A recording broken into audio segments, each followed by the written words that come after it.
I was sitting on a balcony in Honolulu watching the sun melt into the Pacific Ocean when my phone buzzed beside my iced tea. Motion detected. Front hallway. I thought it was my cat sitter, maybe a package delivery.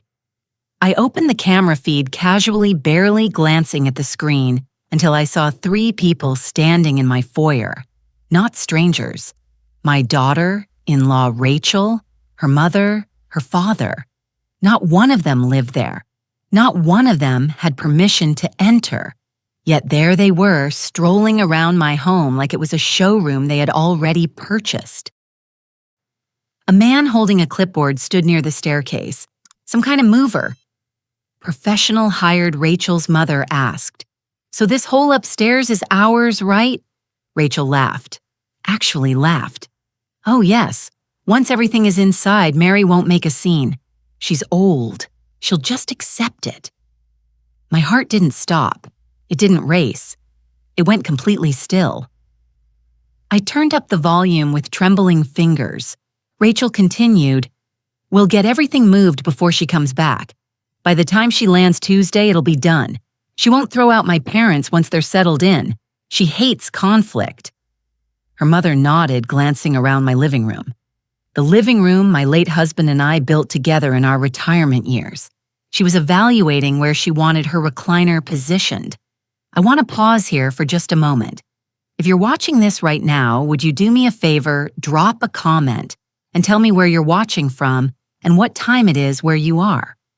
And if this story is already hitting close to home, please hit that like button and subscribe, because what happens next is going to show you exactly how I handled people who thought my age made me powerless.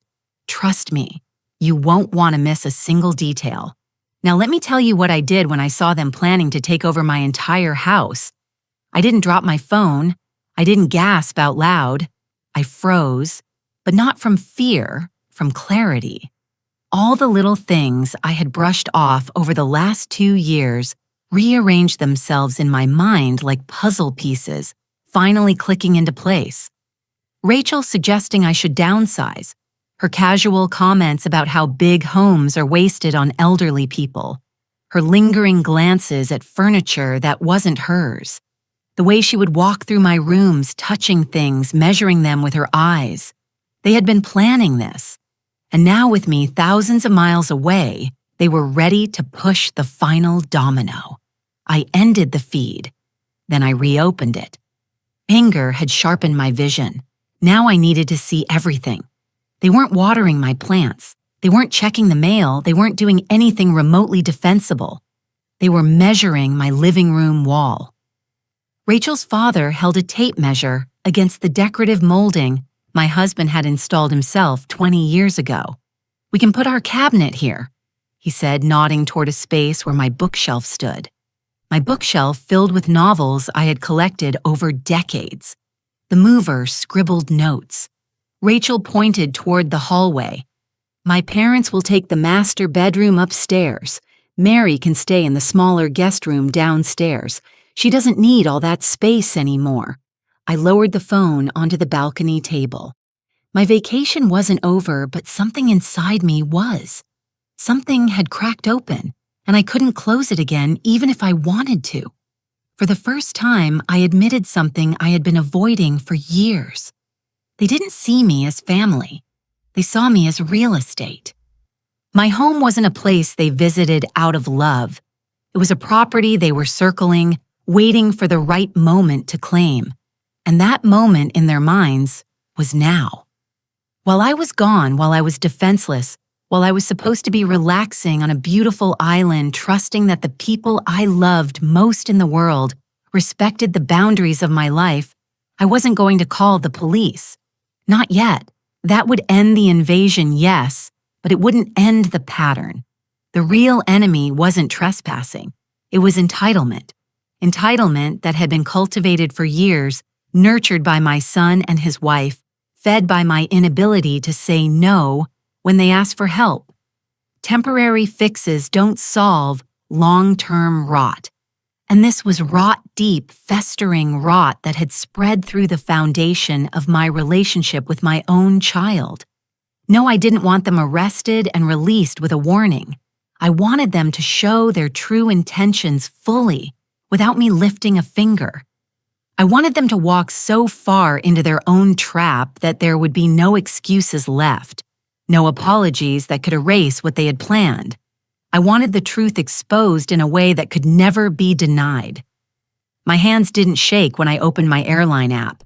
I searched for the next available flight to Seattle. There was one leaving in 4 hours, a red-eye, expensive. I didn't care. I booked it without hesitation. Then I sat back in my chair and watched the rest of the security footage in silence. Rachel's mother opened my kitchen cabinets, pointing out which dishes she wanted to keep and which ones could be donated. Donated my dishes. The mover carried boxes labeled "Master Bedroom" up my stairs. Rachel stood in the center of it all, directing traffic like a conductor, completely confident that I would never fight back because I never had.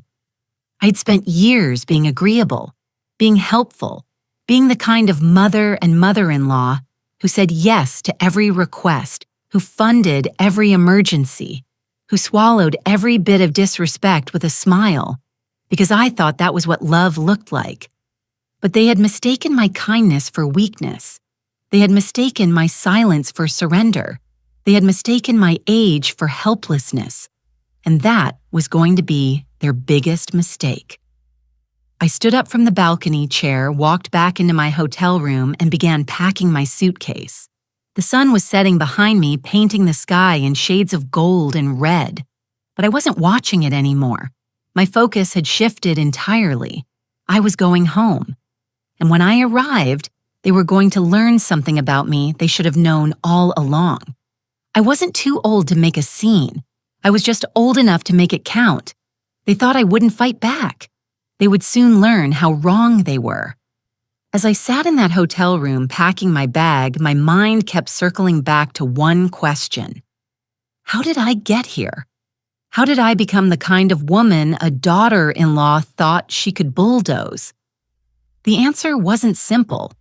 It never is when you've spent years ignoring small wounds until they become gaping holes. Rachel didn't start as a villain in my story. She started as a charming young woman who seemed genuinely interested in becoming part of our family. When Evan first introduced her, I was relieved, happy even. My son had struggled with relationships, and here was someone who seemed patient with him, kind, or so I thought. In the beginning, Rachel was everything you'd want in a future daughter-in-law. She complimented my cooking. She asked questions about my late husband. She sent pictures of their dates and always made sure to include little notes. Evan talks about you constantly, Mary. You raised such a wonderful man. I ate it up. I had been alone for years at that point, and the attention felt good. It felt like I mattered again. Like I wasn't just a widow filling her days with book clubs and gardening. But looking back now with the clarity that comes from betrayal, I see what I missed. Rachel wasn't building a relationship with me. She was building a file. She was learning what buttons to push, what words made me soften, what requests I couldn't say no to. The first request came 6 months before their wedding. Rachel called me one evening, her voice tight with stress. Mary, I hate to ask this, but we're a little short on the venue deposit. Just $2,000. I know it's a lot, but if we don't pay by Friday, we lose the date. $2,000 was a lot, but it was my son's wedding. I told myself this was what mothers did. They supported their children's milestones. I transferred the money that night. Rachel sent flowers the next day with a card that read, "You're the best mother-in-law anyone could ask for." I kept that card on my fridge for months.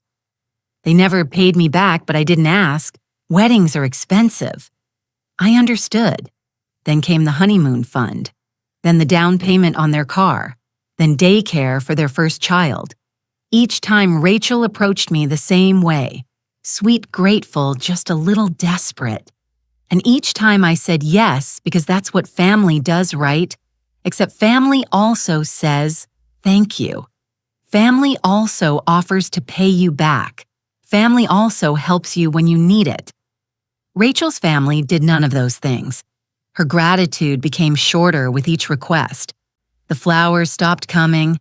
The thank you notes turned into quick text messages. Got it. Thanks. And eventually, even those stopped. The requests just became expectations. I started noticing a pattern.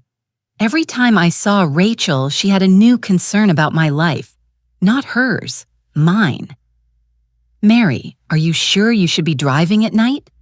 Your reflexes aren't what they used to be.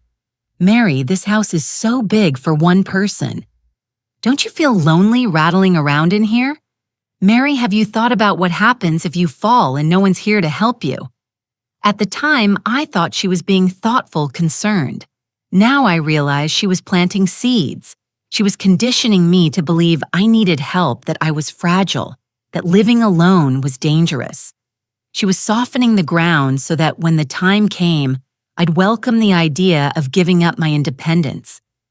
Evan played his part too, though I don't think he realized it.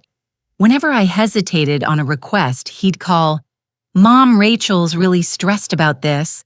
Could you just help us out this once? It was never once. But I couldn't say no to my son, especially not when he made it sound like I was the solution to all their problems. Like my support was the only thing holding their life together. I became their safety net, their backup plan, their emergency fund, and they became comfortable letting me catch them every single time they stumbled. The worst part, I didn't even realize how much I had given until tonight.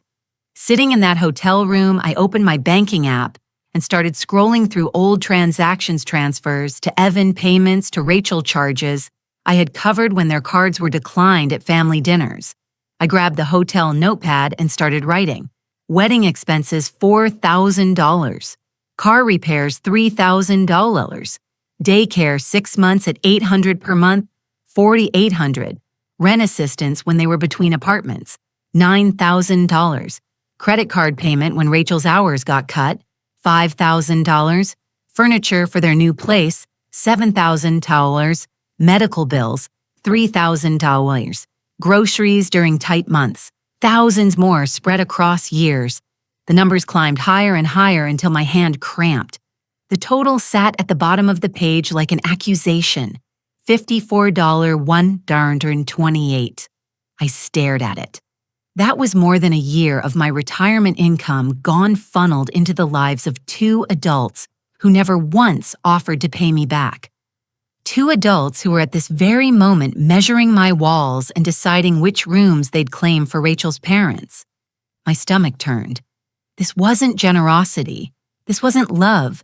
This wasn't even support. This was exploitation carefully disguised as need. And I had let it happen. No, I had funded it. I had smiled through every request. I had reassured them that it was fine, that I was happy to help that family take care of each other. But the care only went one direction. When my roof leaked last spring, did they offer to help with repairs? Number Evans said they were too busy. When I mentioned feeling isolated after my book club disbanded, did Rachel invite me to spend time with them? No, she suggested I join a senior center. When I asked if they could help me move furniture so I could deep clean, did they show up? No. They sent a text saying they'd try to come by next month. Next month never came. I wasn't family to them. I was a resource, an ATM with a pulse.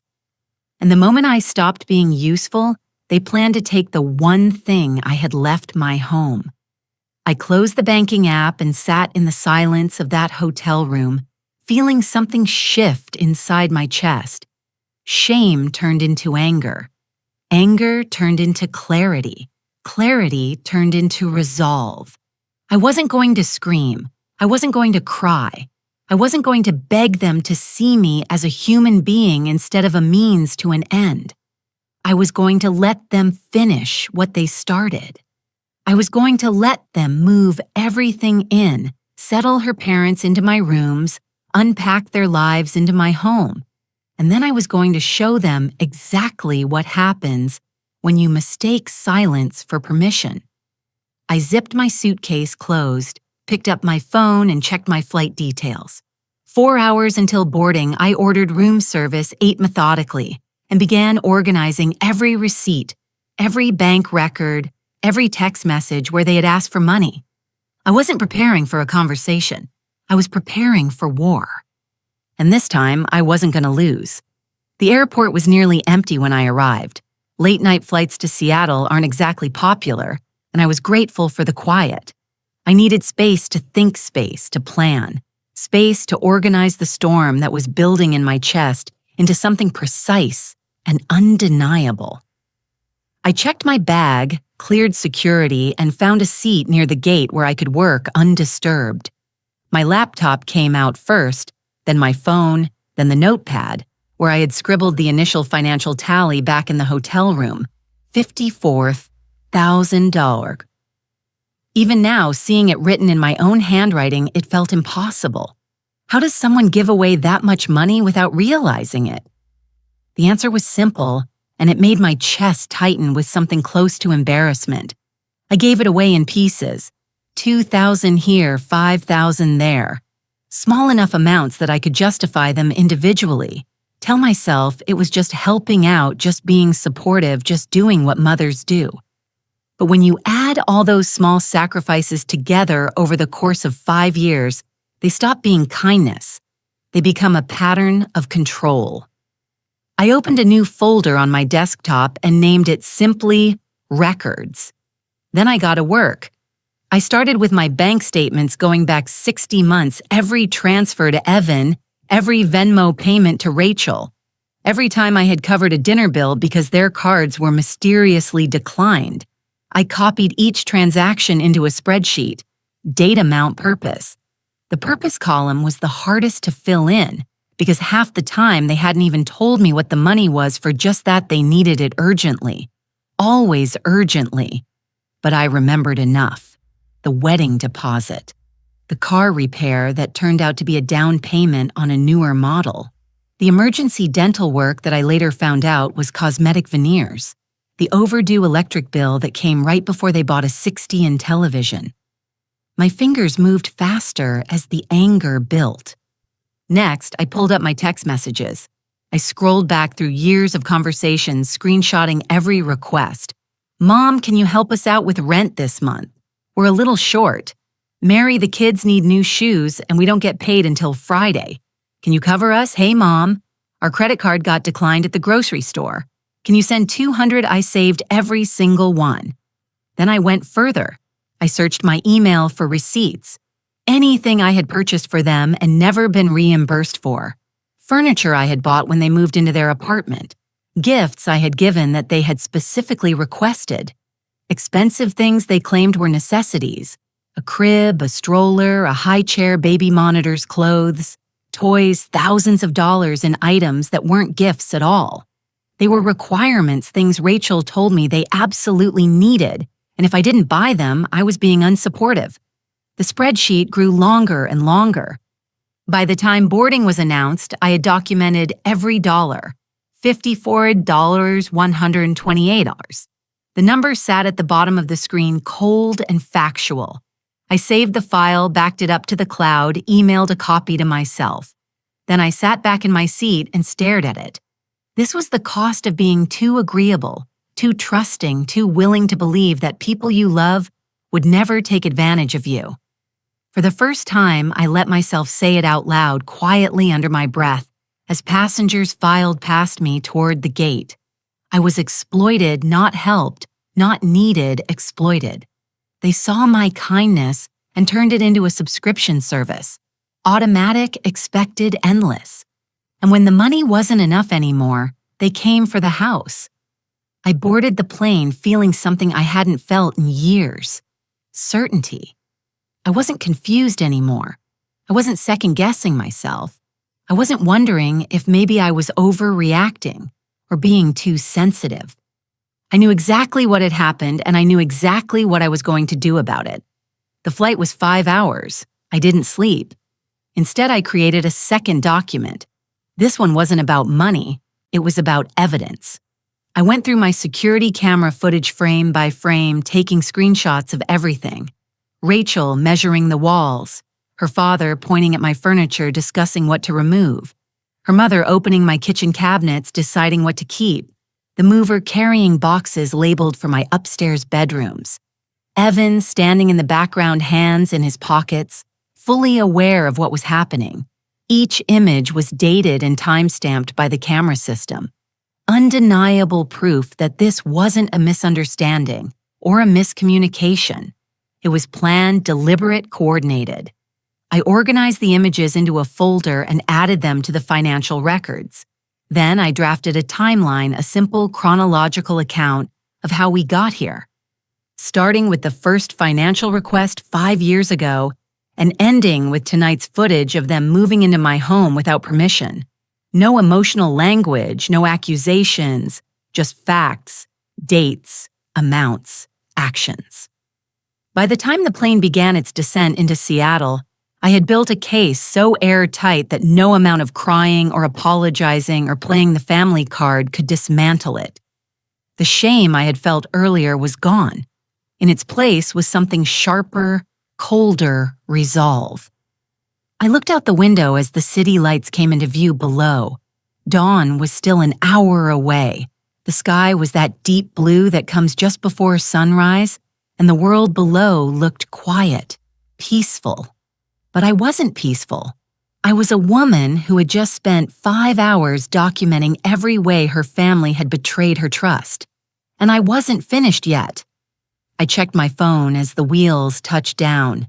No messages from Evan, no calls from Rachel. They had no idea I was coming. They thought I was still in Hawaii, blissfully unaware, sipping tropical drinks, while they erased me from my own home. I smiled just barely. Good. Let them think that. Let them settle in. Let them unpack.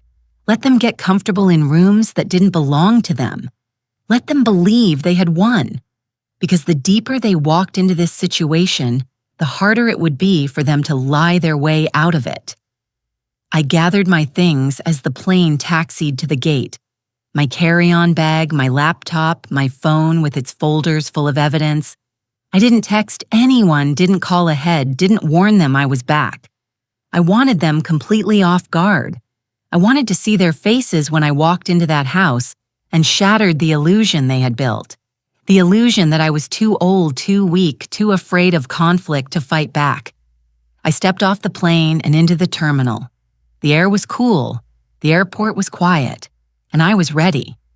I had spent 5 years being taken advantage of. I had spent 5 hours documenting it. Now it was time to end it. I walked through the empty terminal, my footsteps echoing against the tile floor, and headed toward the exit. Seattle was waiting, and so was my house, but this time I wasn't walking into it as the woman they thought I was. I was walking into it as the woman I should have been all along. The woman who knew her worth. The woman who demanded respect. The woman who refused to be erased. The sky outside was beginning to lighten just barely. Dawn was coming, and so was I. I rented a car at the airport and drove through the empty, pre-dawn streets of Seattle. The city was still asleep. Streetlights glowed orange against the dark sky. A few delivery trucks rumbled past, but otherwise the roads were mine. I didn't go straight to the house. Instead, I parked 2 blocks away in front of a small park where the trees would hide my car from view. I needed to see what was happening before I walked into it. I needed to understand the full scope of what they had done. I pulled out my phone and opened the security app. 6 cameras, every angle of my property covered. I tapped the live feed and my stomach dropped. The house was fully lit. Every window glowed. At 4:30 in the morning, my home looked like a department store during a holiday sale. I zoomed in on the front entrance. A moving truck sat in my driveway, its back doors open. 2 men in company uniforms were carrying a dresser up my front steps. Behind them, Rachel's father directed traffic pointing toward the staircase. I switched to the kitchen camera. Rachel's mother stood at my counter unpacking dishes. Not her dishes. My dishes were already stacked in a cardboard box near the sink, labeled in thick black marker. Donate my dishes. The ones my husband and I had picked out together 30 years ago. plain white porcelain with tiny blue flowers along the rim. Nothing fancy but ours, and she was replacing them. I switched to the upstairs hallway camera. Boxes lined the walls, clothing racks filled with coats and dresses. I didn't recognize suitcases stacked 3 high. This wasn't a temporary visit. This wasn't helping me out or combining households. This was a full relocation. Rachel's parents weren't staying for a few weeks while they looked for a place. They were moving in permanently, and I was expected to accept it. I watched as Rachel's mother walked into my bedroom, the one I had slept in alone for 10 years since my husband passed, the one where I kept his reading glasses on the nightstand because I couldn't bring myself to put them away.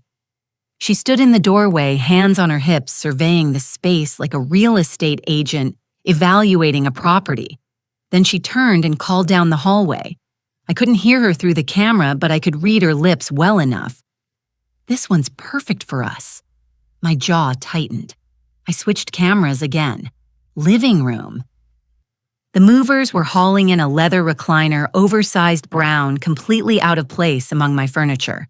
Rachel's father pointed to the corner where my reading chair sat, the chair my husband had bought me for our anniversary. Soft gray fabric, perfectly worn in. One of the movers lifted it. "Where does this go?" he asked. Rachel's father waved dismissively. "Storage. We'll deal with it later." I watched as they carried my chair out of the room. Just like that. 30 years of memories reduced to an inconvenience. I felt my hands start to shake, so I gripped the steering wheel until my knuckles went white. Breathe, Mary. Just breathe. I switched to the garage camera. Evan was there. My son stood near the workbench staring at a stack of boxes. He wasn't moving them. He wasn't helping. He was just standing there looking uncomfortable. But he was there. He knew. He had always known. As I watched Rachel walk into the frame, she said something to him. He nodded. She handed him a clipboard and he glanced at it briefly before setting it down on the bench. The camera angle wasn't perfect, but I could see enough. It was a floor plan, a layout of my house with rooms labeled master bedroom, mom and dad, guest room 1, office for dad, guest room 2, craft room for mom downstairs, bedroom Mary. I read that last line 3 times, my vision blurring at the edges. Downstairs, bedroom Mary. Not Mary's room, not guest room, just Mary. As if I were the guest in my own home. As if I were being given a space out of charity. I clicked off the app and sat in silence for a long moment, staring through the windshield at nothing. The sun was starting to rise now. Pale gray light filtered through the trees, turning the sky from black to silver. I had known they were disrespectful. I had known they were entitled. But seeing it like this, watching them systematically erase me from my own home, broke something open inside my chest. This wasn't about needing help. This wasn't about family staying close. This was about replacement. They weren't moving in with me. They were moving in instead of me. I opened the app again, forcing myself to keep watching. Back to the living room camera. Rachel's mother was hanging pictures now. Family photos. Her family, not mine. She took down the portrait of my husband and me from our wedding day and leaned it against the wall face inward. Then she hung a photo of herself and her husband in its place. I felt tears sting my eyes, but I blinked them away. No, not yet. I wasn't going to cry in a parked car while they dismantled my life. I was going to cry later, when this was over, when my home was mine again. Right now, I needed to stay focused. I switched cameras one more time. Upstairs hallway, a stack of boxes sat near the linen closet. I zoomed in on the labels. The first one read, extra blankets and pillows. The second one read, holiday decorations. The third one made my breath catch, Mary's room storage. I stared at those words until they stopped looking like letters and started looking like evidence. They had planned this down to the box labels. They knew exactly what they were doing, and they had done it assuming I would never fight back. assuming I would come home, see the situation, and quietly accept my new role as the elderly woman living in the back bedroom, grateful for whatever space they allowed me to occupy. I closed the app and set my phone down in the cup holder. My hands were steady now. The shaking had stopped. The tears had dried before they could fall. What remained was something cold and clear and entirely focused. They had made their choice. Now I was going to make mine. I started the car and pulled out of the parking spot, but I didn't drive toward the house. Not yet. First, I had preparations to make. I needed new locks, all of them. Front door, back door, side entrance, garage. I needed documentation photos, printed records, everything organized and ready to present. I needed a plan that was airtight, foolproof, and impossible to argue against. I drove toward the hardware store. Even though it wouldn't open for another 2 hours, that was fine. I could wait in the parking lot. I could organize my thoughts. I could rehearse what I would say when the moment came, because the moment was coming soon. And when it arrived, I wanted to be ready. Not emotional, not frantic, not desperate. Ready. The way you are when you've spent 5 hours on a plane documenting every betrayal. The way you are when you've watched your own family erase you in real time. The way you are when you finally understand that kindness without boundaries is just permission to be used. I pulled into the hardware store parking lot and turned off the engine. The sky was lighter now. Morning was here, and so was I. They thought I was still in Hawaii. They thought I wouldn't find out until it was too late. They thought wrong. I leaned back in the seat and watched the sun rise over the parking lot, painting the clouds in shades of pink and gold. It was going to be a beautiful day, and by the end of it, my home would be mine again. The hardware store opened at 6 on a row. I was the first customer through the door. The young man behind the counter looked surprised to see anyone so early, but I didn't waste time with pleasantries. I walked straight to the lock aisle and started selecting what I needed. Deadbolts, high security. 4 of them a complete lock set for the front door, another for the back, a third for the side entrance, and a heavy-duty mechanism for the garage. The man watched me load my cart, clearly curious, but too polite to ask. I didn't explain. At the register, I added one more item, a small toolkit with everything I'd need to install the locks myself if necessary. I'd watched my husband do it enough times over the years. I could manage. Big project, the cashier asked as he rang up my purchases. You could say that, I replied. He handed me the receipt and I left. Next stop, the storage facility. I had reserved a unit online during the flight, and now I needed to finalize the paperwork. The facility was only 10 minutes from my house, which made it perfect for what I had planned. The manager met me at the office, a middle-aged woman with kind eyes and a non-nonsense attitude. "You're Mary Cross?" she asked, glancing at her computer screen. "I am." "You reserved a 10x10 unit climate-controlled. Is that still what you need?" "Yes." She slid the contract across the desk. I signed without reading it. I didn't care about the fine print. I just needed a secure place to store the things that mattered most. Things Rachel's parents couldn't touch. Things that were mine and would stay mine. The manager handed me 2 keys. Unit 42 down the hallway, 3rd door on the left. You're paid through the end of the year. I thanked her and drove my rental car to the unit. It was empty. Clean, quiet, perfect. I made a mental list of what I'd move here later today. My husband's belongings from the upstairs closet photo albums, important documents, anything with sentimental value that I couldn't risk them damaging or discarding while I dealt with the confrontation ahead, because there would be a confrontation, and I needed to make sure that when it happened, nothing irreplaceable was left in their reach. I locked the unit and headed back to the car. Next on my list, the police station. I know what you're thinking. Why not just call the police right now? Why not have them removed immediately, because that wouldn't solve the real problem? If I called the police now, Rachel would spin a story. She'd claim it was a misunderstanding, that she thought I had given permission, that we were family, and this was just a miscommunication. And Evan would back her up. They'd apologize. They'd leave. They'd regroup. And in 6 months, they'd try again. Maybe more subtly. Maybe with a different approach. No, I needed them to go so far that there was no explaining it away. No softening it, no claiming it was anything other than what it was. A calculated invasion. I parked outside the police station and walked inside.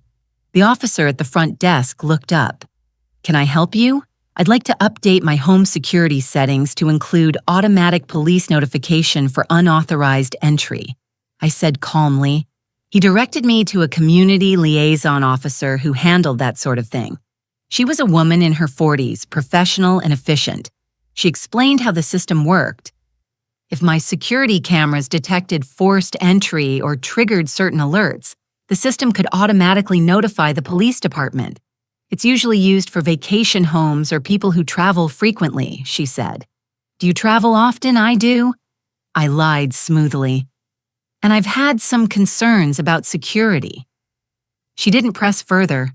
She helped me fill out the paperwork, linked my security system to the department's database, and activated the alerts. "You're all set," she said. "If the system triggers, we'll send an officer to your address immediately." "Thank you." I left the station feeling another piece click into place. Now, if Rachel or her parents tried to re-enter the house after I removed them, the police would be notified automatically. No debates, no second chances, just consequences. I drove toward my neighborhood but parked a block away again. I wasn't ready to confront them yet. There was still one more thing I needed to do. I opened my security app and watched the live feed. The movers were gone now. The truck had left, but Rachel's parents were still there, walking through the rooms like they owned them. I switched to the dining room camera. Papers were spread across my table. I zoomed in. Moving schedules, furniture layouts, lists of items to donate or discard. And there, right in the center, was a handwritten note. I couldn't read all of it from the camera angle, but I could make out enough. "Mary's belongings downstairs, storage, keep minimal furniture. She won't need much." My hands tightened around the phone. I needed those documents, every single one of them.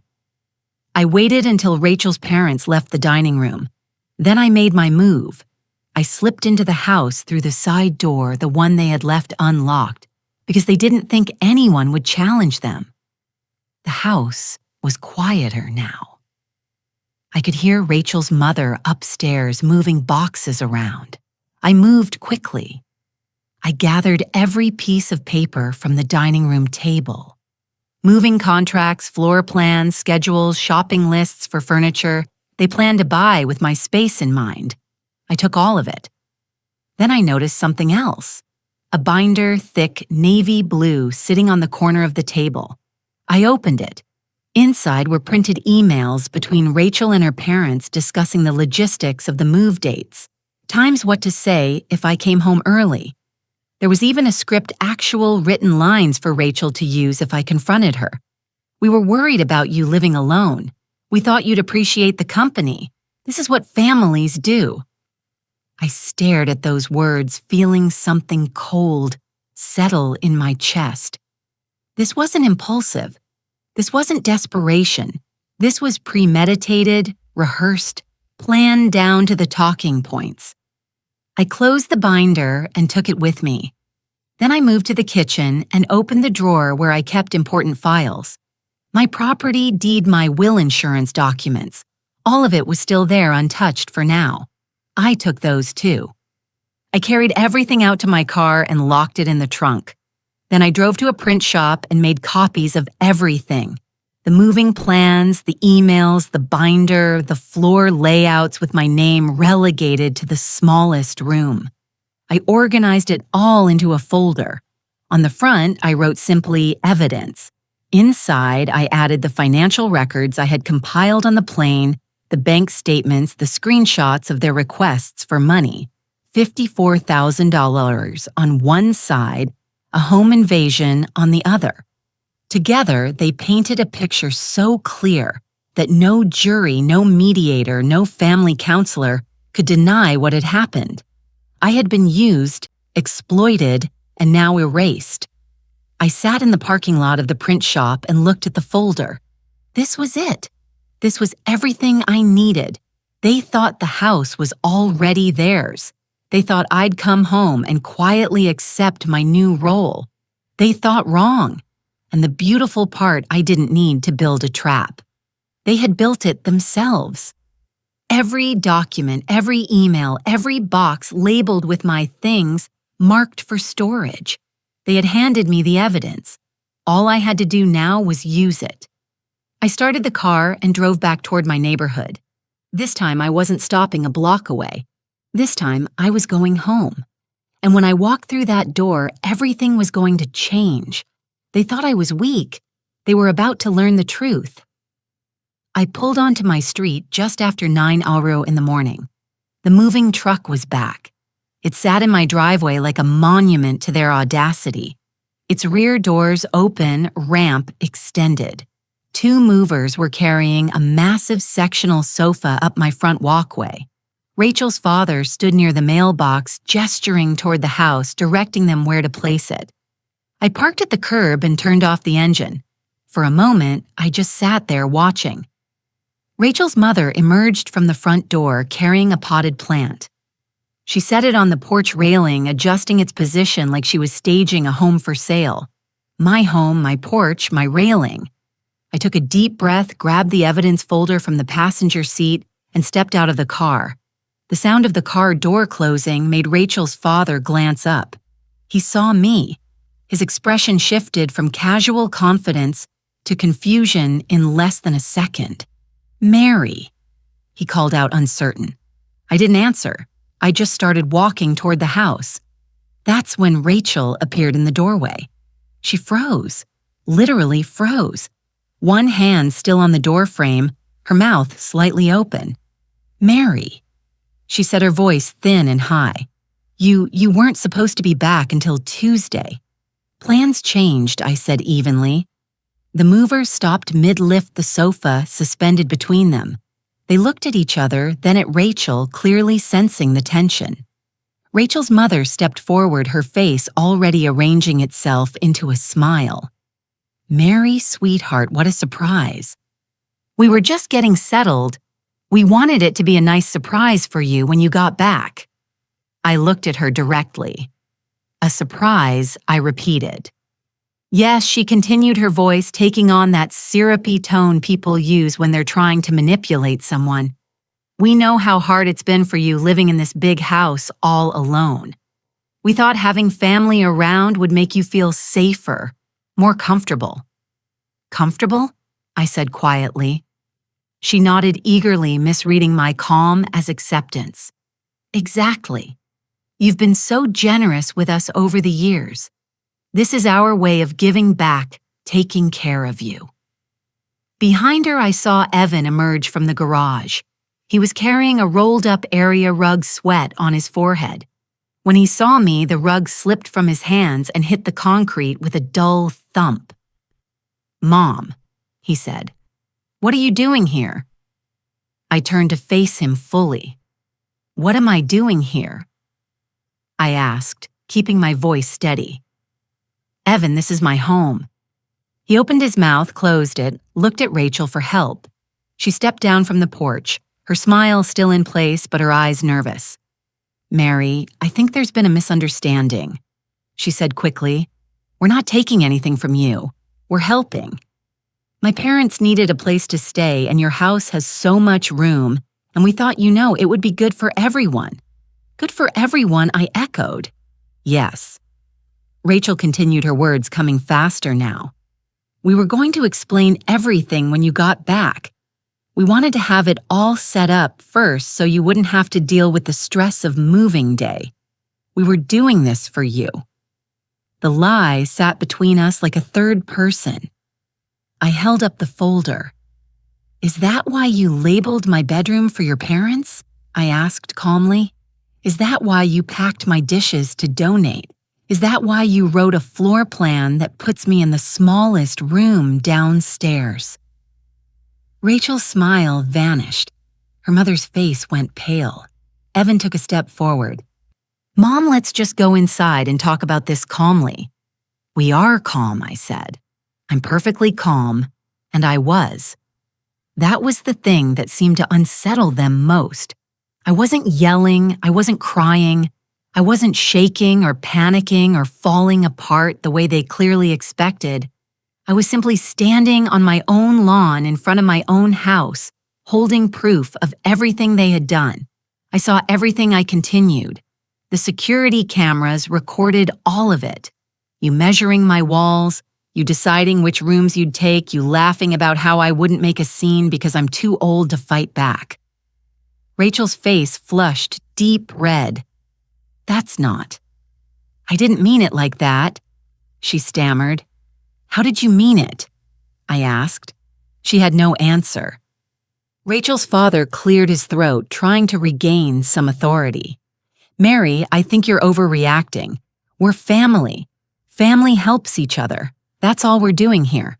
Family asks permission," I said. "Family respects boundaries. Family doesn't break into someone's home and start moving in while they're out of town. We didn't break in." Rachel's mother protested. "We have a key. A key for emergencies," I corrected. "Not for moving your entire household into my house without telling me." "We were going to tell you," Rachel insisted, desperation creeping into her voice. "Now when I asked, after you had already unpacked, after your parents were settled in my bedroom, after you had donated my belongings and replaced them with yours." The movers, clearly uncomfortable, set the sofa down on the lawn and backed away toward their truck. One of them called out, "Ma'am, do you want us to keep unloading or—" I looked at Rachel. She looked at me. "No," I said firmly. "You can start putting it all back." Rachel's eyes went wide. "Mary, you can't be serious. I'm completely serious." "But where will my parents go?" she asked, her voice rising. "They gave up their apartment. They're counting on this." "They gave up their apartment without asking me if they could live here," I said. "That's not my problem. That's yours." Evan stepped between us, holding up his hands. "Mom, please just calm down for a second. We can figure this out." "I am calm," I repeated. "And there's nothing to figure out. This is my house. I didn't give anyone permission to move in. You need to leave." Rachel's composure shattered. "You're choosing a house over your own family," she shouted. Her voice carried across the lawn, sharp and accusing. And that's when I noticed the movement at the edges of my vision. Neighbors stepping onto their porches, pausing mid-task in their yards, turning toward the commotion. Mrs. Stevenson from 2 doors down. The young couple across the street, Mr. Peterson, who was always up early tending his roses. They were all watching. Now Rachel noticed too. Her face went from red to white in an instant. "Let's go inside," she hissed. "This is private." "No," I said clearly. "We're staying right here." Because I wanted witnesses.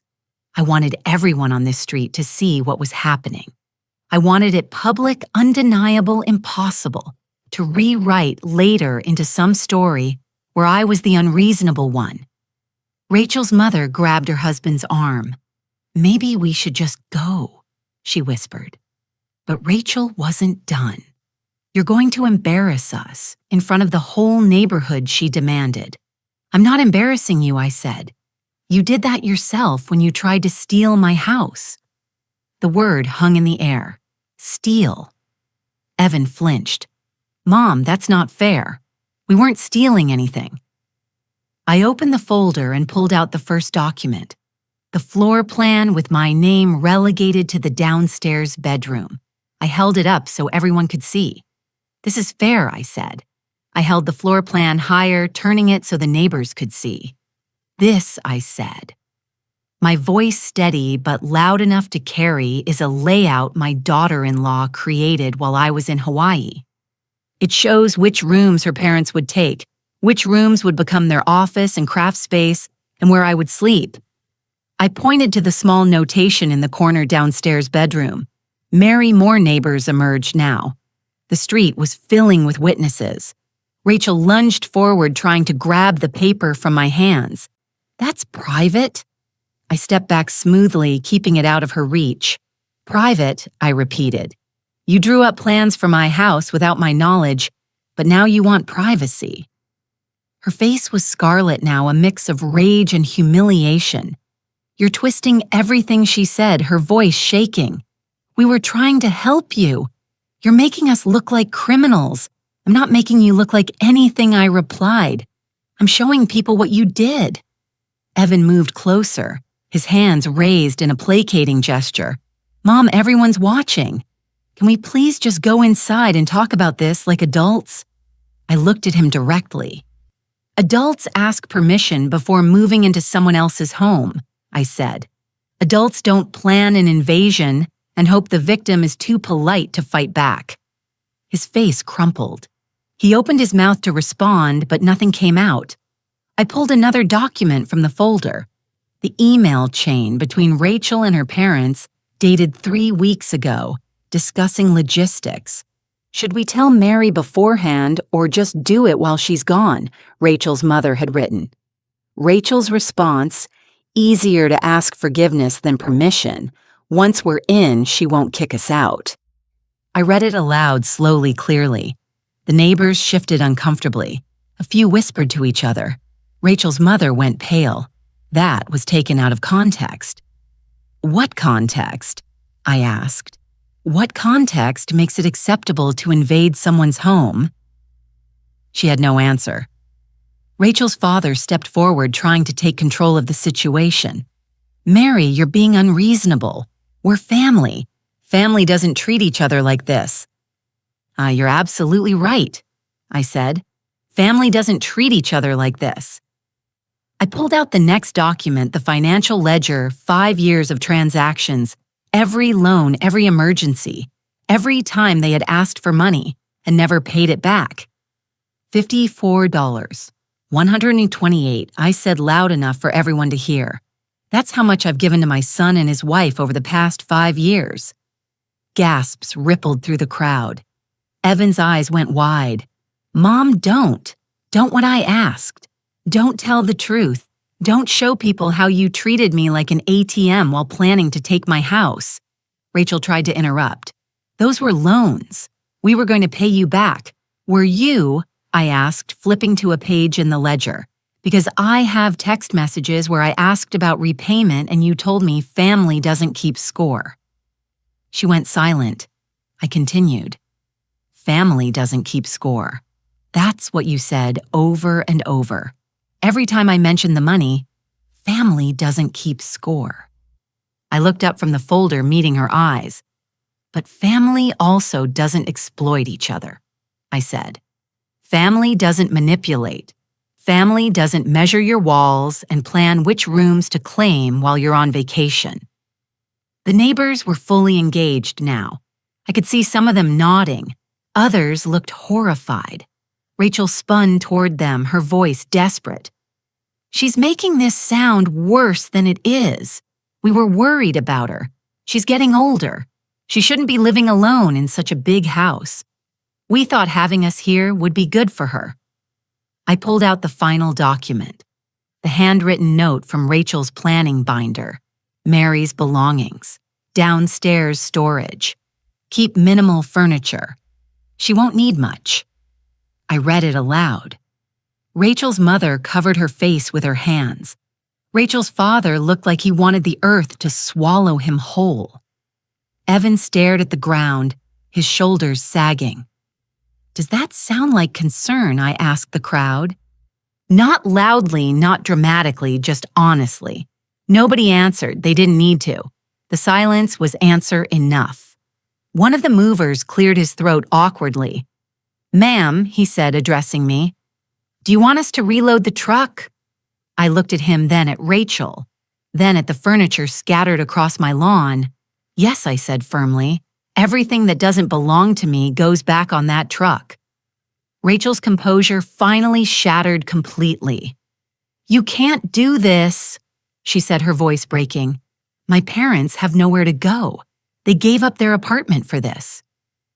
"That was your decision," I replied, "not mine." "You're really going to throw us out in front of everyone." "I'm not throwing you out," I corrected. "You were never in. You broke in. There's a difference." The movers started picking up the sofa again, this time heading back toward the truck. Rachel's father grabbed one of them by the arm. Just wait a second." The mover looked uncomfortable. "Sir, the homeowner has asked us to reload. We have to follow her instructions." "She's not thinking clearly," Rachel's father insisted. "She's confused." I stepped forward. "I'm not confused," I said, my voice cutting through the chaos. "I'm 72 years old. I've been a widow for 10 years. I've managed this house, this property, and my finances alone for a decade. I am not confused." I turned to address the neighbors directly now, raising my voice so everyone could hear clearly. "This house has been mine for 32 years. I paid for every brick, every tax bill, every repair. I cared for it alone after my husband passed. And while I was on vacation, my own family tried to take it from me. The street had gone completely quiet. Even the morning birds seemed to have stopped singing. They thought I wouldn't fight back," I continued. "They thought my age made me weak. They thought I'd come home, see what they'd done, and quietly accept it because I hate conflict." I paused, looking at each of them in turn. Rachel, her parents, Evan. They were wrong. Rachel was crying now, tears streaming down her face, but they weren't tears of remorse. They were tears of humiliation. She had been exposed in front of the entire neighborhood, and there was no talking her way out of it. Her mother tried one last time. "Mary, please, we made a mistake. We're sorry. But your family, doesn't that mean anything?" I met her eyes. "Family means respect," I said quietly, "and you've shown me none." The movers continued loading, box after box, furniture piece after furniture piece. Everything that had been brought into my house over the past 24 hours was being removed, and everyone was watching. Rachel turned to Evan, her voice desperate. "Do something. She's your mother. Make her stop." Evan looked at me. For a moment, I thought he might actually try. But then he saw my face, saw the folder in my hands, saw the neighbors watching, saw the truth of what they'd done reflected in every witness standing on the street. And he said nothing. He just stood there defeated while his wife's scheme collapsed around them. The movers worked efficiently clearing my lawn, and I stood in the center of it all, holding my evidence, refusing to back down. They had tried to erase me. Instead, they had exposed themselves. Rachel wiped her eyes with the back of her hand, taking a shaky breath. When she spoke again, her voice had changed. The desperation was still there, but now it was wrapped in something else. A practice tone, the kind someone uses when they're trying to rewrite history in real time. "Mary, I think you're misunderstanding our intentions," she said, composing herself. "Everything we did for you. We were helping you. I didn't respond, I just waited." She took my silence as permission to continue. "You've been so lonely since Dad passed," she said, her voice softening into something that might have sounded caring if I didn't know better. "You talk about it all the time. How quiet the house is. How empty it feels. We thought having my parents here would give you companionship, people to talk to, family around you." She looked at the neighbors, playing to her audience now. "That's all we wanted," she continued, "to make sure Mary wasn't alone anymore, to fill this big house with life and love again." A few of the neighbors shifted their expressions, uncertain. It was a good performance. I had to admit, if I hadn't spent the last 12 hours documenting everything, I might have even doubted myself for a moment. But I had the receipts, literally. I opened the folder again and pulled out a printed screenshot from my security camera. It showed Rachel standing in my living room pointing at my furniture while talking to the mover. I read the timestamp aloud. Tuesday, 4:30 in the afternoon, 2 days ago. Then I read the caption I had added beneath the image, a direct quote from the audio recording. "Mary won't know until it's too late. By the time she gets back, we'll be moved in and she'll have no choice but to accept it." Rachel's face went white. The neighbor's uncertain expressions hardened. "That doesn't sound like helping me," I said quietly. "That sounds like trapping me." Rachel opened her mouth, but nothing came out. Her mother jumped in, trying to salvage the story. Rachel was just stressed. She didn't mean it the way it sounded. "Really?" I asked. "Because I have more." I pulled out another screenshot. This one showed Rachel's mother in my kitchen going through my cabinets. "These dishes are so outdated," the caption read. Another direct quote. "We'll donate them and get something modern." Rachel's mother flushed. "I was just trying to help you update things. Without asking me," I said. "Well, we didn't want to bother you while you were on vacation." "How considerate," I replied, my tone flat. I pulled out the third screenshot. Rachel's father measuring my bedroom wall. "This room is perfect for us," he had said to his wife. "Mary can take the small room downstairs. She doesn't need much space at her age." The neighbors gasped. Rachel's father stammered. We weren't trying to take your room, Mary. We were just looking at options. Options, I repeated. Options for which rooms you'd claim in my house without my permission." He had no response. Rachel tried again, her voice growing shrill. "We were going to fix the place up for you. Do repairs, paint, make it nice. It was going to be our contribution, our way of paying you back for all your help over the years." I pulled out yet another document, the contractor estimate. I had found it in the binder tucked between the moving schedules. "This is an estimate you requested," I said, scanning the page. "For knocking down the wall between the kitchen and dining room, for converting the garage into a mother-in-law suite, for adding a second bathroom upstairs." I looked up at her. "These aren't repairs, Rachel. This is a renovation.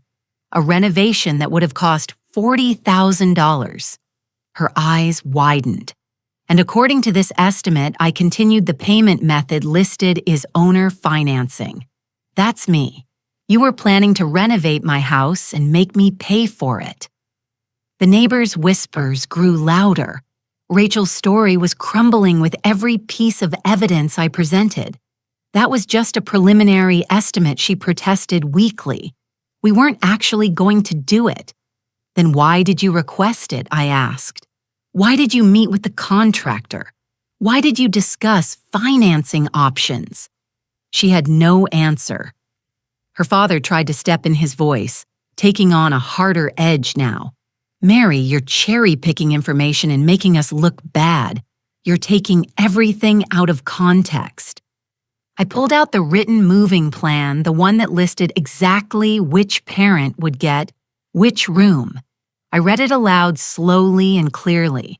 "Master bedroom, east side, mom and dad. Second bedroom, west side, dad's office. Third bedroom, north side, mom's craft room, downstairs, guest room, Mary.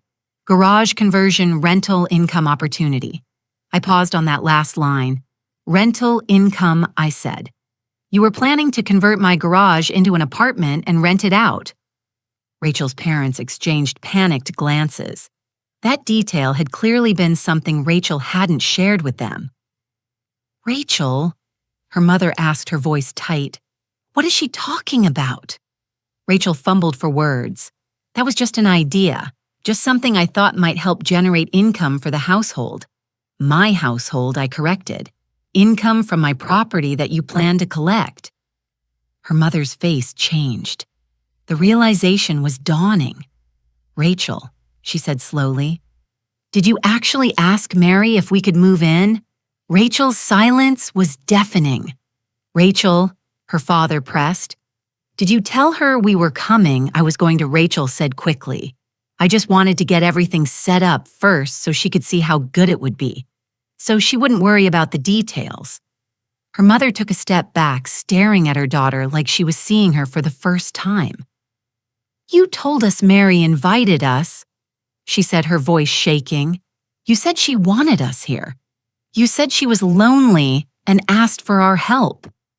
She is lonely, Rachel insisted. I wasn't lying about that, but she didn't invite us. Her mother said the words coming out like an accusation. She didn't ask us to move in.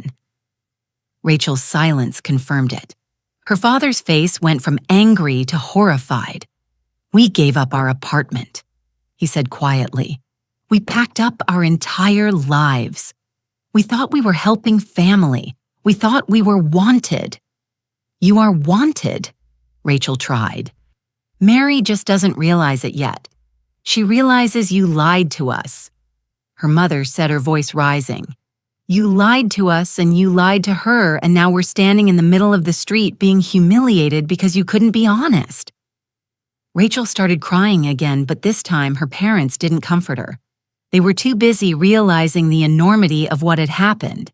They had been used as pawns in Rachel's scheme, and now they were paying the price. Evan had been quiet through all of this, standing to the side, watching his wife's lies disintegrate.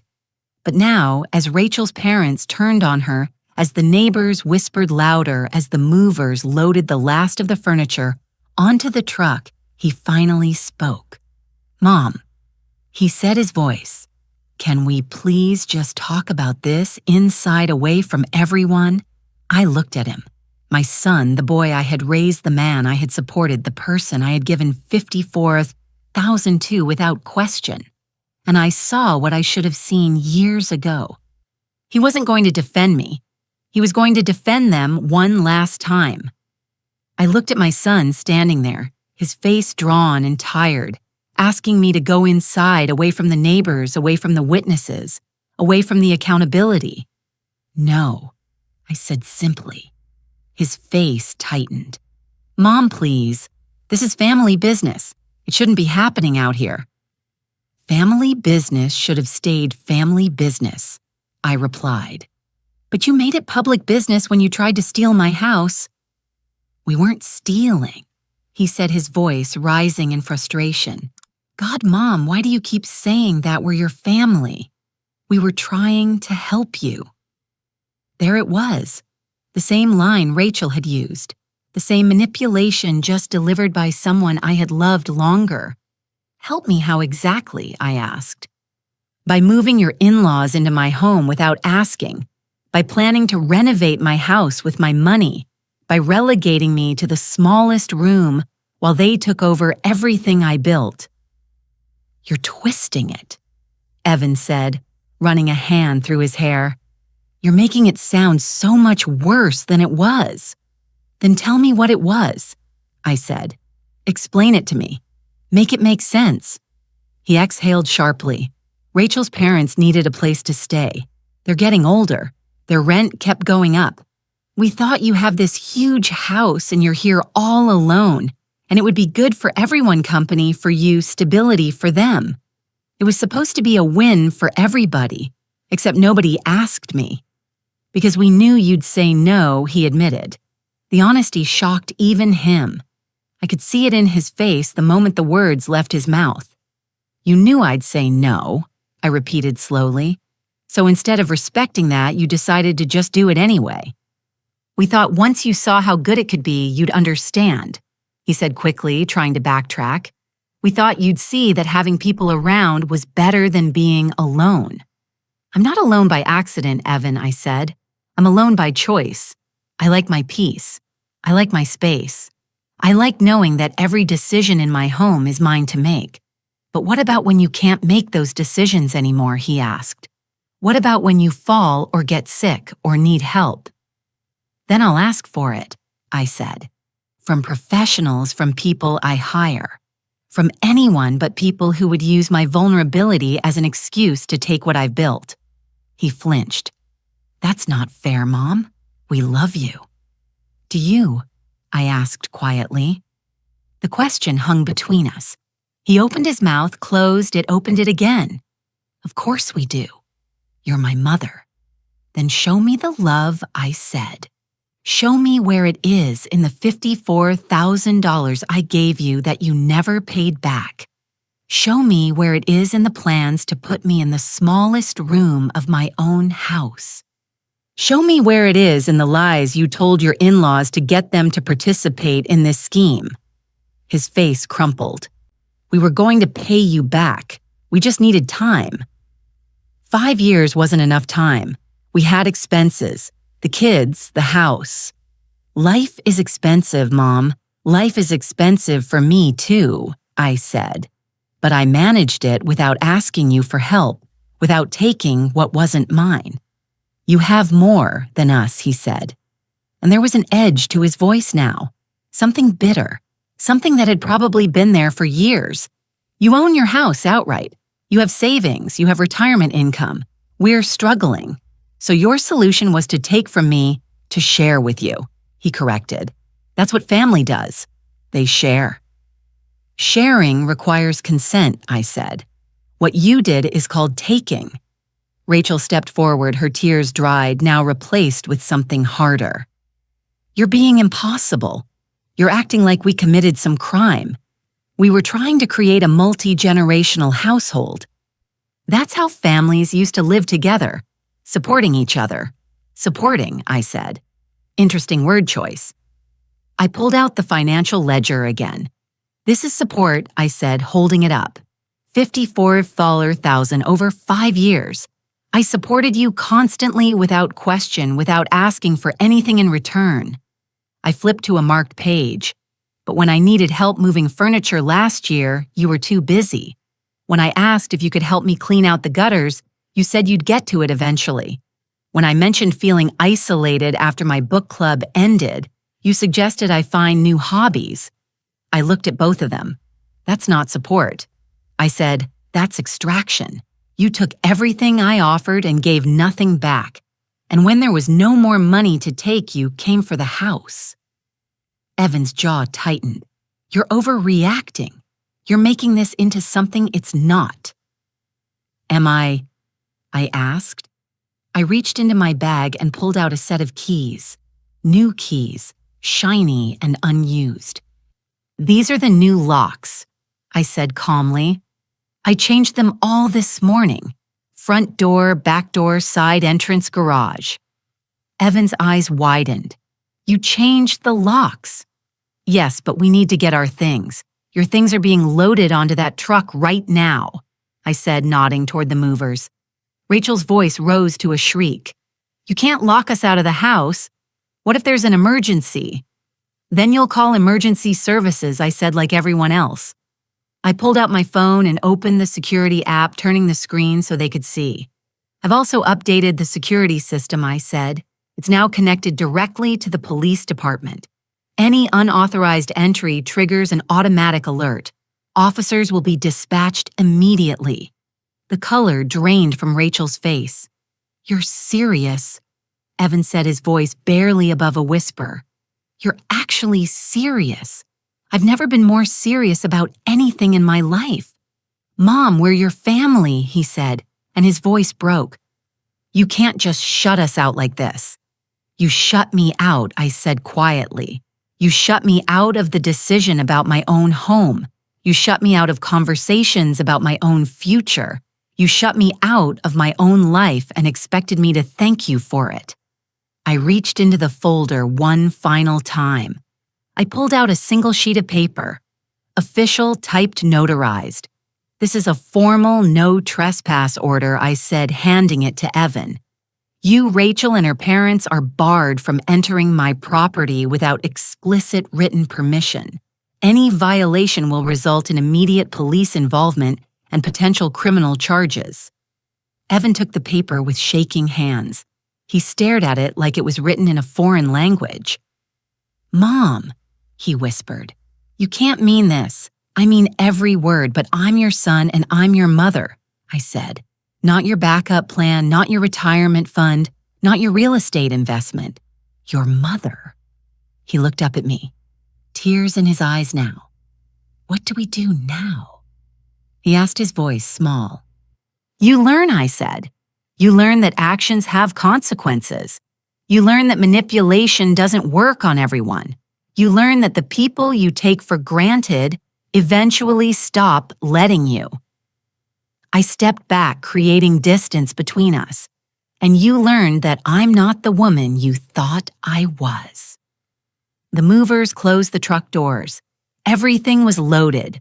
Rachel's parents stood by their car looking lost and humiliated. Rachel stood on my lawn mascara streaked down her face, her perfect plan shattered, and Evan stood holding the no trespass order, finally understanding that his mother was done being used. "Leave," I said quietly. "All of you leave my property now." Rachel's parents moved first. Her mother walked toward their car without looking back, her shoulders hunched, her face hidden. Her father followed, carrying the last small box they hadn't loaded onto the truck yet. He set it in the trunk with more force than necessary, the sound echoing across the quiet street. Rachel watched them go, her expression somewhere between shock and fury. "Mom!" she called out. "Dad, wait." They didn't wait. Her mother got into the passenger seat and closed the door. Her father started the engine. Rachel ran toward them, knocking on the window. "Where are you going to go?" Her father rolled down the window just enough to speak. "A hotel," he said, his voice flat. "We'll figure it out." "But I thought we could all stay at our place tonight," Rachel said desperately. "We can make it work temporarily." "Your place?" her mother asked, her voice cold. "The apartment that barely fits the four of you. The place you told us was too small, which is why we had to move here in the first place." Rachel's face wrined. "It's just for a few nights until we sort this out. There's nothing to sort out," her father said. "You lied to us. You told us Mary wanted this. You made us complicit in something we never would have agreed to if we'd known the truth." "I didn't lie," Rachel protested. "I just didn't tell you every detail. You told us she invited us," her mother said, her voice rising. "You said she was begging for company. You said she was lonely and wanted family around. None of that was true." "She is lonely," Rachel insisted. "That's not for you to decide," her father said. "And it's certainly not for you to fix by moving us into her house without permission." He rolled up the window. The car pulled away from the curb, leaving Rachel standing alone on the lawn. She turned back toward Evan, her eyes wild. "This is your mother. Talk to her. Make her understand." But Evan wasn't looking at her. He was looking at me. The movers finished securing the truck and walked over to me. "Everything's loaded, ma'am." One of them said, "Do you need us to take it somewhere, or—" Rachel jumped in. "Take it to 4782 Maple Street. That's our address." I looked at the mover. "Send the bill to that address as well. I'm not paying for any of this." Rachel's mouth fell open. "You're seriously making us pay for the moving costs. You hired them." "I said you pay them." The movers nodded and headed to their truck. Within minutes, they were gone. The street was emptying now. Neighbors were heading back inside. The show over. A few lingered on their porches, talking quietly among themselves, no doubt dissecting everything they'd witnessed. Rachel stood in the center of my lawn, looking around like she couldn't quite believe what had happened. "This isn't over," she said, her voice shaking. "We'll figure this out. We'll find a way to make you see reason."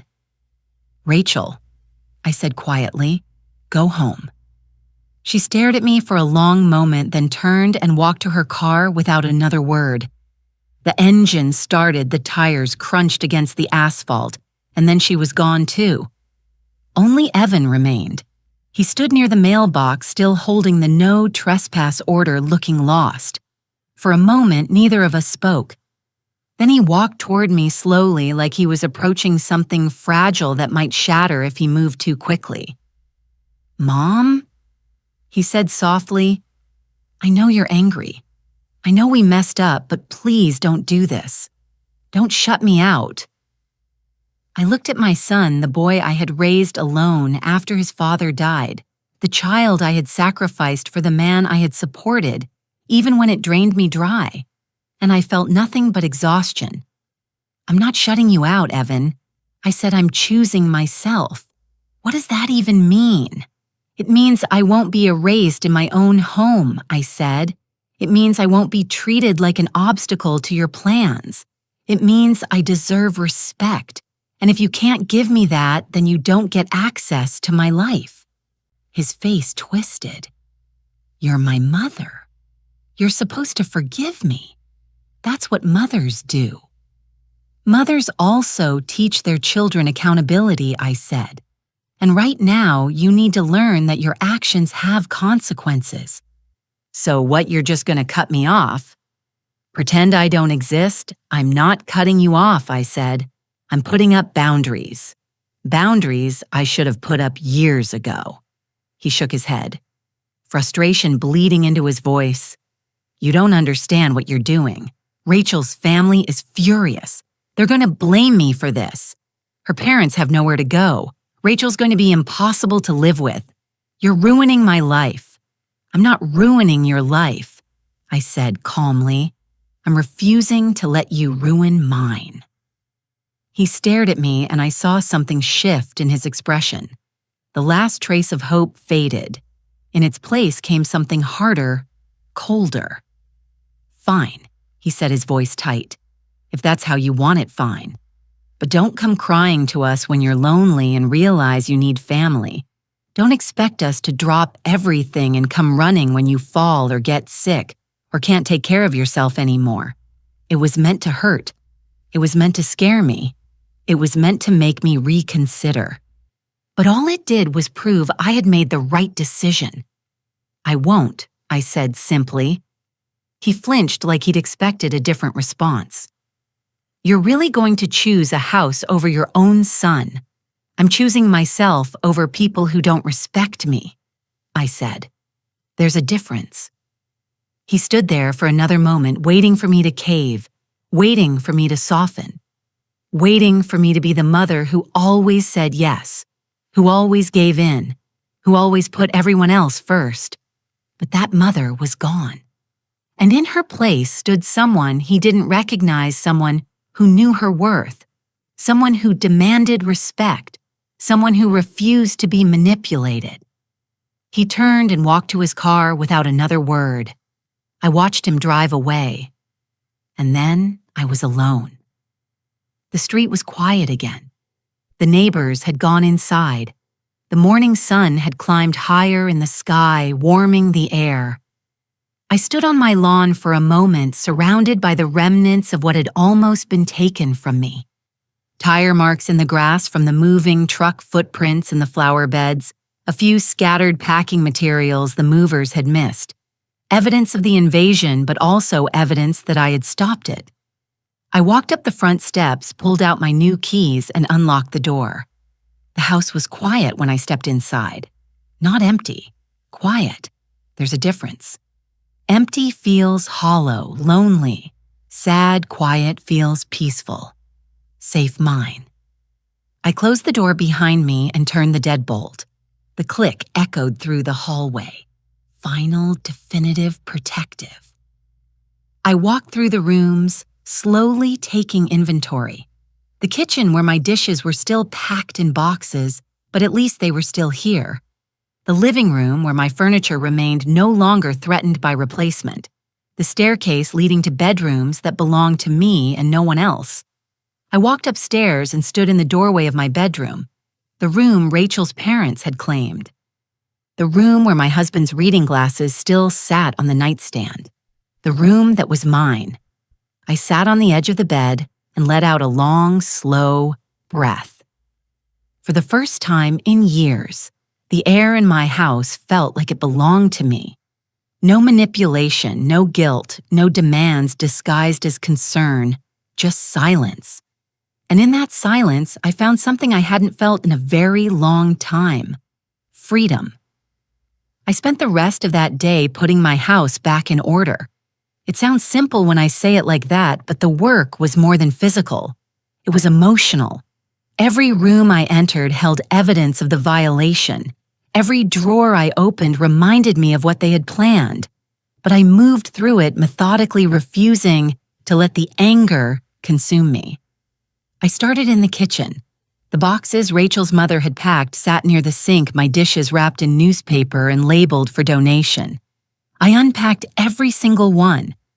The white porcelain plates with blue flowers, the coffee mugs my husband had collected from every place we'd ever traveled, the serving bowl we'd used for 30 years of family dinners.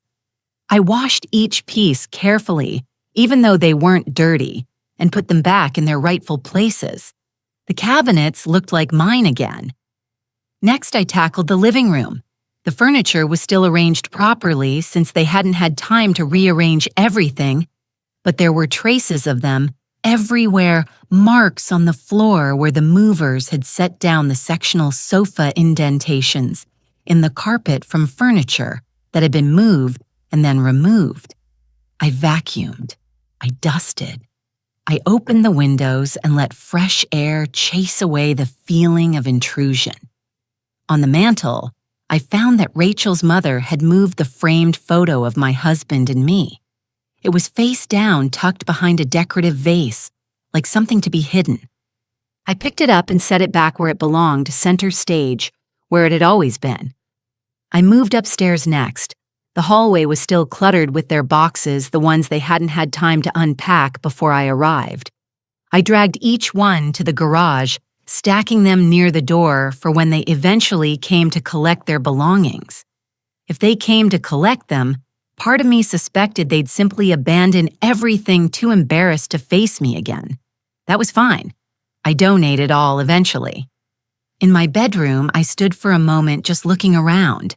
This was the space they had claimed for Rachel's parents, the room where I had slept beside my husband for 20 years before he passed, the room where I had cried myself to sleep after his funeral, the room where I had slowly learned to live alone and they had tried to take it.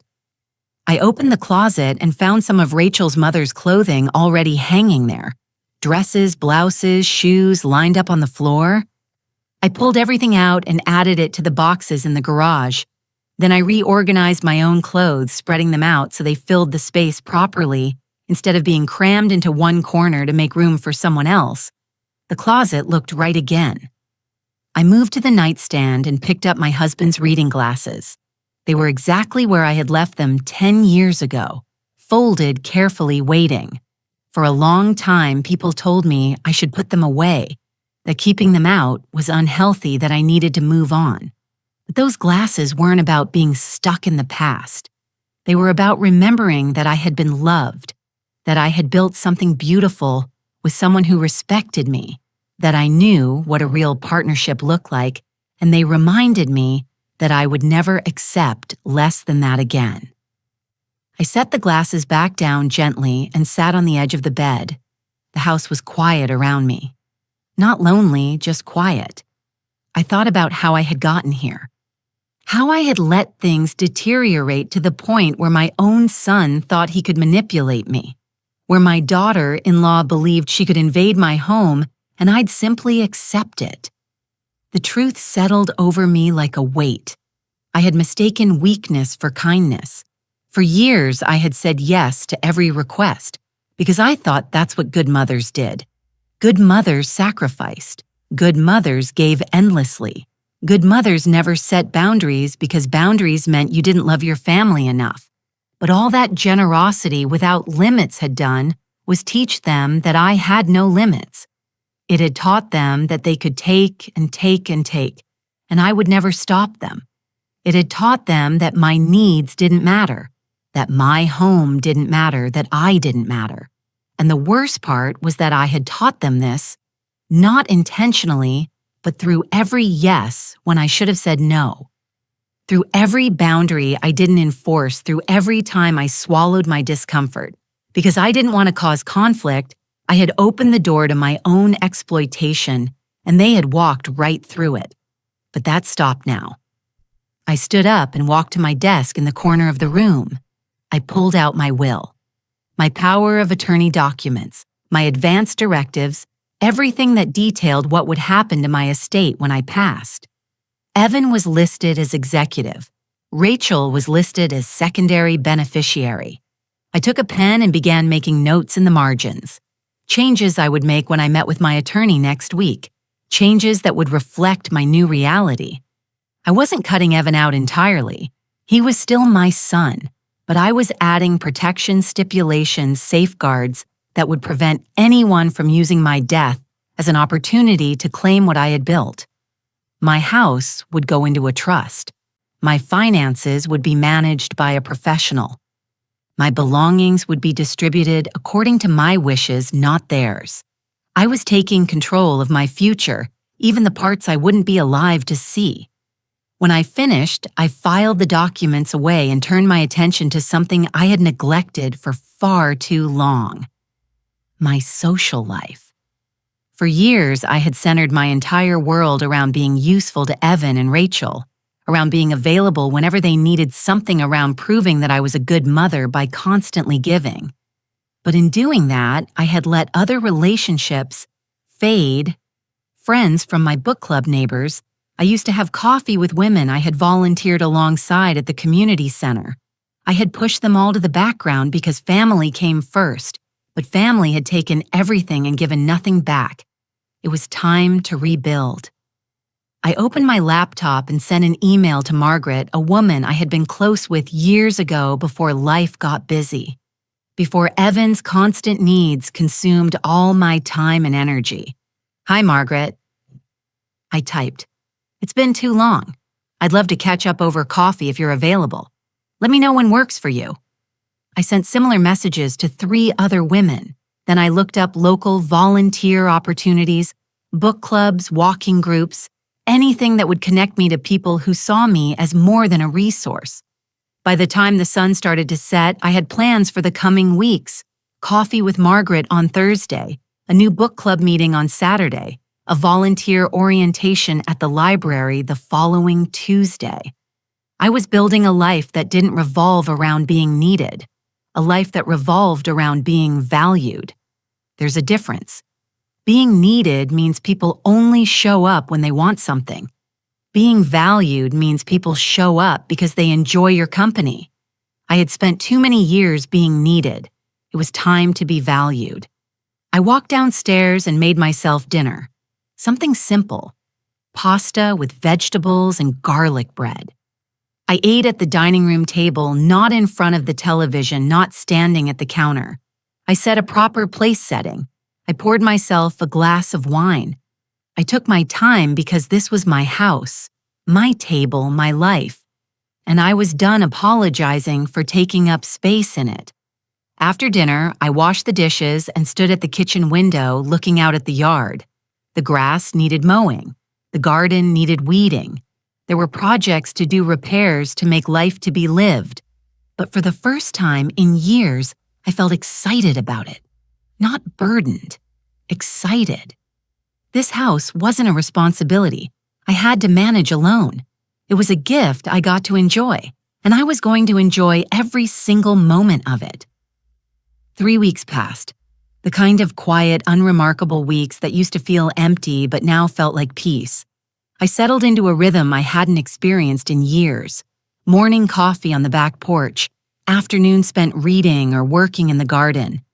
Evenings with friends I had reconnected with, or new people I was meeting through the book club and volunteer work. My house became mine again in ways that went beyond ownership. It became a sanctuary.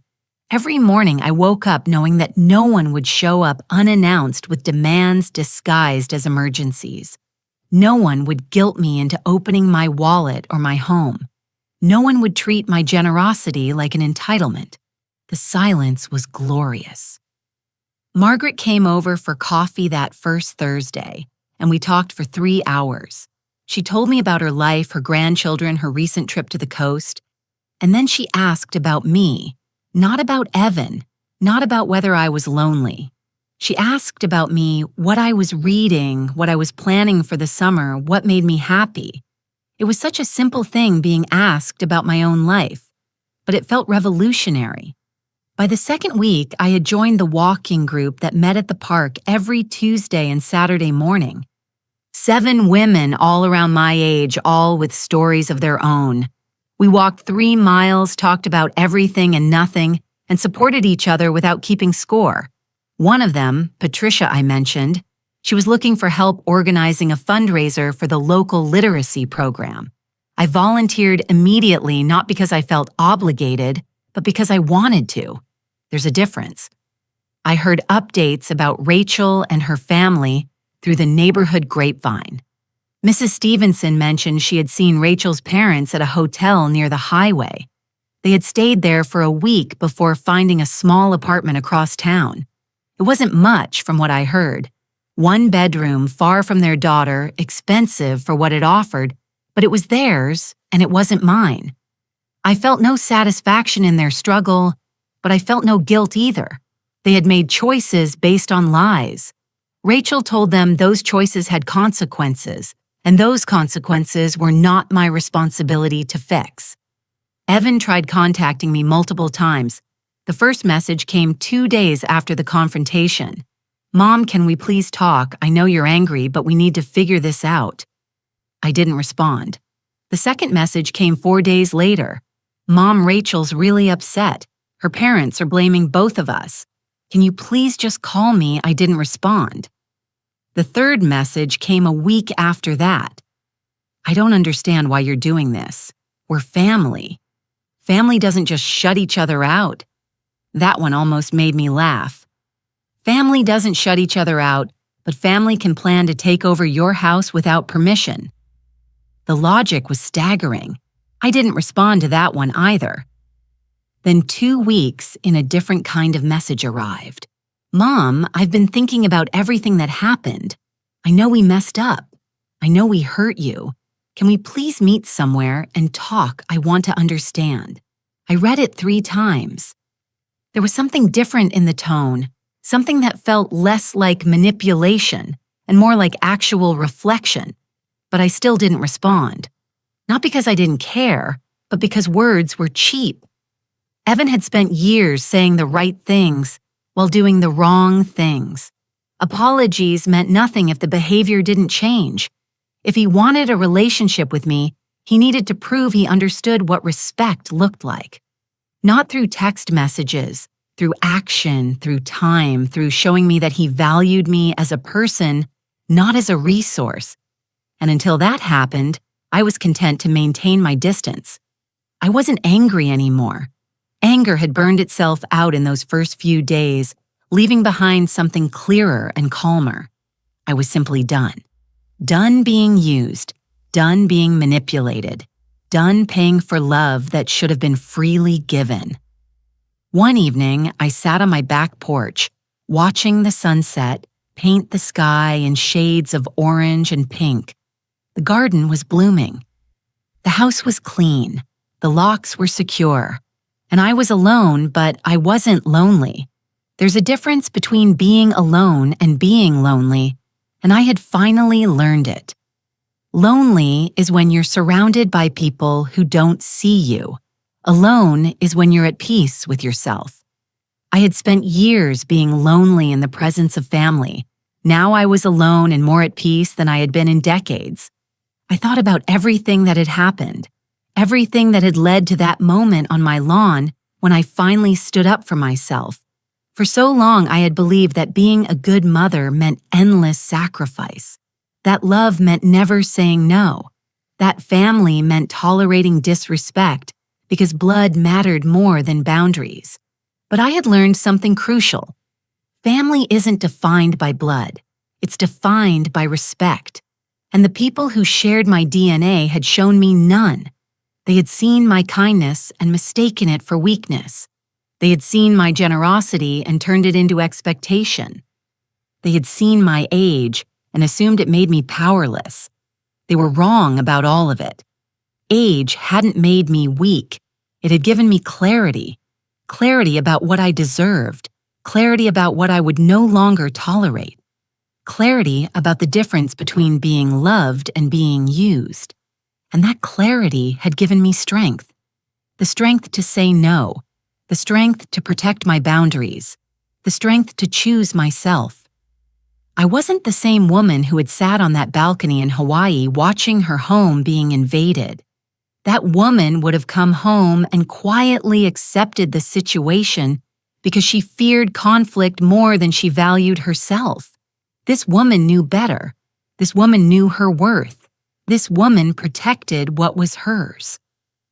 I finished my coffee and stood up from the porch chair. The sun had fully set now. The sky was dark. The stars were beginning to appear. I walked back inside my house and locked the door behind me. The click of the lock was satisfying final safe. I walked through the quiet rooms, turning off lights as I went. This was my home. These were my choices. This was my life. And it was mine again. Completely, totally, irrevocably mine. They thought age made me weak, but it gave me clarity, and clarity gave me strength. My home is mine again, and so am I. If this story resonated with you, I'd love to hear your thoughts in the comments below. Have you ever had to set boundaries with family? How did you handle it? Please share your story. Hit that like button and subscribe for more real-life experiences. Remember, knowing your worth isn't selfish, it's survival.